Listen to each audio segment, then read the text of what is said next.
Good morning everyone. আজি মই ঘৰৰ জিকা কেনেকৈ ৰুইছে আৰু লেচামা কেনেকৈ ৰুইছে আপোনালোকক দেখাম। আপোনালোকে মোৰ চেনেলটো চাই গৈ থাকিব। এইটো খেতি হ'ল ৰঙালাও। এইটো মাটিত লাগা ৰঙালাও। বহুত লাগি আছে ৰঙালাও।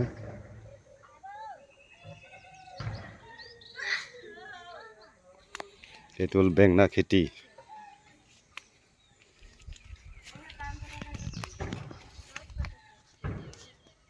পুৰা বেঙেনা লাগি আছে খেতি। এইটো কুঁহিয়াৰৰ খেতি।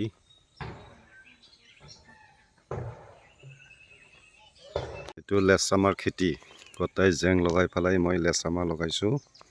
এইটো উঠি আহিছে বগা লেচামা। জিকা খেতি পুৰা জেকনি দি খেতি কৰা হৈছে। জিকা এটা উঠি আহি আছে।